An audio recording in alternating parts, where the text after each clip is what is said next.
दोस्तों, इस कहानी को सुनकर सारी जिंदगी की टेंशन खत्म हो जाएगी। बस इसे धैर्य और शांति से सुने। Power of positive thoughts.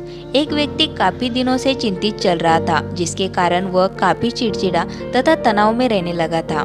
वह इस बात से परेशान था कि घर के सारे खर्चे उसे ही उठाने पड़ते हैं। पूरे परिवार की जिम्मेदारी उसी के ऊपर है। किसी न किसी रिश्तेदार का उसके यहाँ आना जाना लगा ही रहता है। इन्हीं बातों को सोच सोच कर वह काफी परेशान रहता था तथा बच्चों को अक्सर डांट देता था तथा अपनी पत्नी से भी ज्यादातर उसका किसी न किसी बात पर झगड़ा चलता रहता था। एक दिन उसका बेटा उसके पास आया और बोला, पिताजी मेरा स्कूल का होमवर्क करा दीजिए। वह व्यक्ति पहले से ही तनाव में था, तो उसने बेटे को डांट कर भगा दिया। लेकिन जब थोड़ी देर बाद उसका गुस्सा शांत हुआ तो वह बेटे के पास गया तो देखा कि बेटा सोया हुआ है और उसके हाथ में उसके होमवर्क की कॉपी है। उसने कॉपी लेकर देखी और जैसे ही उसने कॉपी नीचे रखनी चाहिए, उसकी नज़र होमवर्क के टाइटल पर पड़ी। होमवर्क का टाइटल था, वे चीज़ें जो हमें शुरू में अच्छी नहीं लगती लेकिन बाद में वे अच्छी ही होती है। इस टाइटल पर बच्चे को एक पैराग्राफ लिखना था, जो उसने लिख लिया था। उत्सुकतावश उसने बच्चे का लिखा पढ़ना शुरू किया। बच्चे ने लिखा था, मैं अपने फाइनल एग्जाम को बहुत धन्यवाद देता हूँ, क्योंकि शुरू में तो ये बिल्कुल अच्छे नहीं लगते, लेकिन इनके बाद स्कूल की छुट्टियाँ पड़ जाती है। मैं खराब स्वाद वाली कड़वी दवाइयों को बहुत धन्यवाद देता हूँ, क्योंकि शुरू में तो ये कड़वी लगती है, लेकिन ये मुझे बीमारी से ठीक करती है।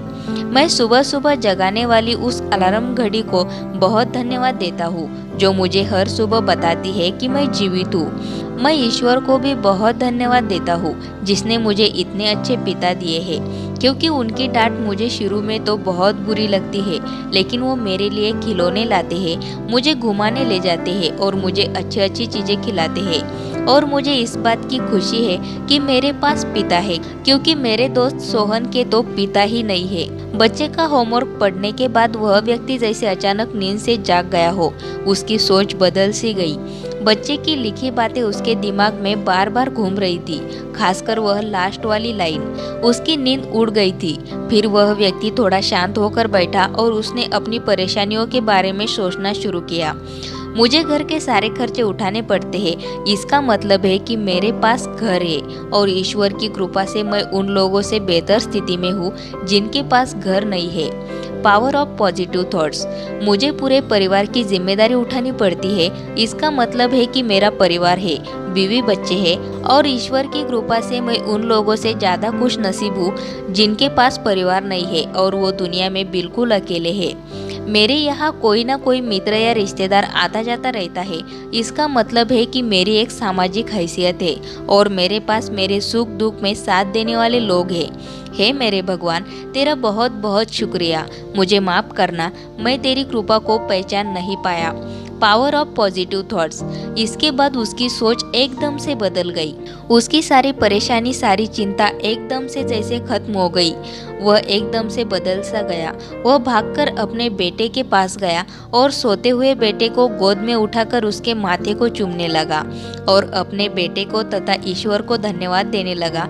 हमारे सामने जो भी परेशानियां हैं, हम जब तक उनको नकारात्मक नजरिए से देखते रहेंगे, तब तक हम परेशानियों से घिरे रहेंगे। लेकिन जैसे ही हम उन्हीं चीज़ों को, उन्हीं परिस्थितियों को सकारात्मक नजरिए से देखेंगे, हमारी सोच एकदम से बदल जाएगी। हमारी सारी चिंताएं, सारी परेशानियां, सारे तनाव एकदम से खत्म हो जाएंगे और हमें मुश्किलों से निकलने के नए नए रास्ते दिखाई देने लगेंगे। Power of positive thoughts. अगर आपको बात अच्छी लगे तो उसका अनुकरण करके जिंदगी को खुशहाल बनाइए और वीडियो अच्छी लगी हो तो वीडियो को लाइक ज़रूर करें और इसी तरह की वीडियो के लिए हमारे चैनल को सब्सक्राइब करके बेल आइकन को ज़रूर प्रेस करें।